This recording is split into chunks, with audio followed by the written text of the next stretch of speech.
யோவான் 15ஆம் அதிகாரம் 4வது வசனம் பாருங்க. என்னில் நிலைத்திருங்கள், நானும் உங்களில் நிலைத்திருப்பேன். கொடியானது திராட்சை செடியில் நிலைத்திராவிட்டால் அது தானாய் கனி கொடுக்க மாட்டாதது போல நீங்களும் என்னில் நிலைத்திராவிட்டால் கனி கொடுக்க மாட்டீர்கள்.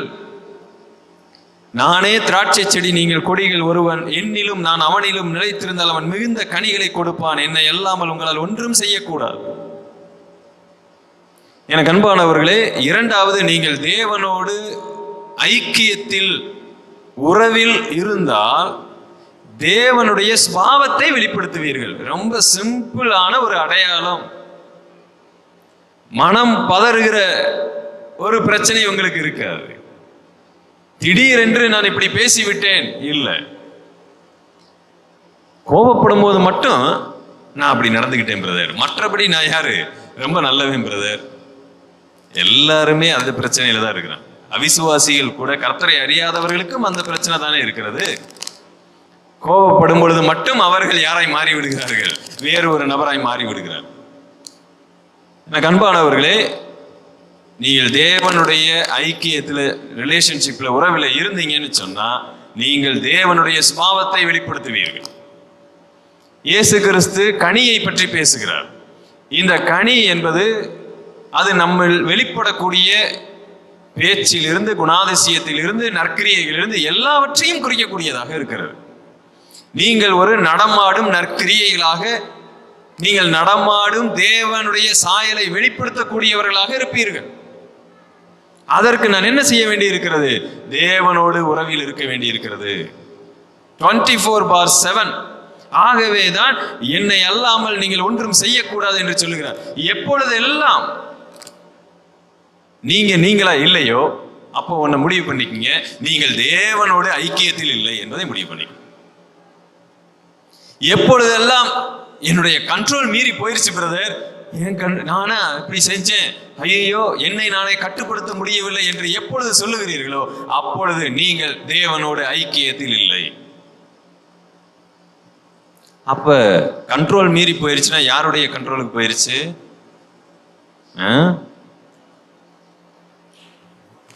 Satanic control. அதை சொல்றதுக்கு நிறைய பேருக்கு பயம் இருக்கு. நான் அதை அடித்து சொல்லுகிறேன்.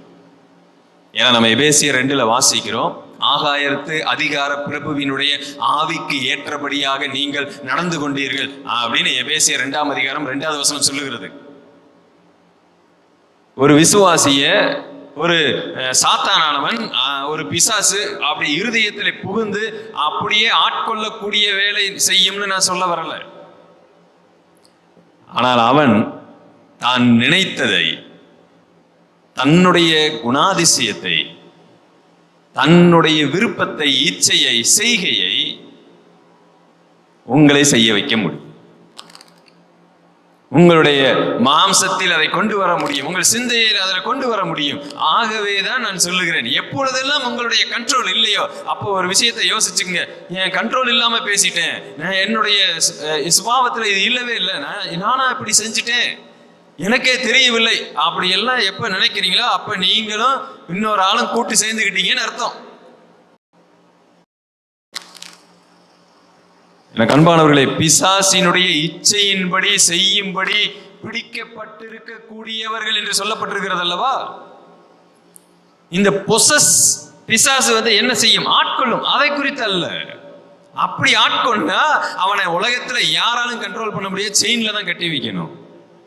நீங்க சில சபைகள்ல பாத்தீங்கன்னா ஞாயிற்றுக்கிழமை வீட்டுல நல்லா கிளம்பி பவுடர் போட்டுட்டு நல்லா பல கோட்டிங் அடிச்சு மேக்கப்லாம் பண்ணிட்டு அழகா வருவாங்க. ஆனா சபையில வந்தவொடனே அவங்களுக்கு பிசாசு வந்துடும். அந்த பிசாசை பத்தி நான் பேசல. அது சும்மா ட்ரம்ஸ் வாசிக்கிறதுனால வரக்கூடிய பிசாசுகள். கீபோர்டு இருந்தா மட்டும்தான் அந்த பிசாசு வேலை செய்யும். சில சத்தமா பாட்டு பாடினா மட்டும்தான் அந்த பிசாசுகள் வரும். வீட்டுல நல்லா கிளம்பி பஸ்ல ஏறி கரெக்டா டிக்கெட் எடுத்து யோசிக்க முடியுதா? ஆனா வேதாகமத்துல எந்த பிசாசாவது அப்படி வருதான்னு கேட்டா இல்ல. அவனை செயின்ல போட்டு கட்டி வச்சிருக்கிறாங்க. அப்ப இவைகள் எல்லாம் பாத்தீங்கன்னா நம்மளுடைய வாழ்க்கையில பிசாசின் இச்சையின்படி செய்யத்தக்கதான சில வேலைகளை சாத்தானானவன் என்னுடைய வாழ்க்கையில கொண்டு வர முடியும். எதற்காக இதை சொல்லுகிறேன்னா, எப்பொழுதெல்லாம் உங்க கண்ட்ரோல்ல நீங்க இல்லைன்னு நினைக்கிறீங்களோ அப்ப நீங்க வேற யாருடைய கண்ட்ரோல்லயே போயிட்டீங்கன்னு அர்த்தம். ஆண்டவராகிய இயேசு கிறிஸ்து தெளிவாய் சொல்லுகிறார், நான் இல்லாமல் நீங்கள் எந்த நற்கிரியைகளையும் செய்ய முடியாது. நான் இல்லாமல் நீங்கள் எந்த நற்செயல்களையும் செய்ய முடியாது.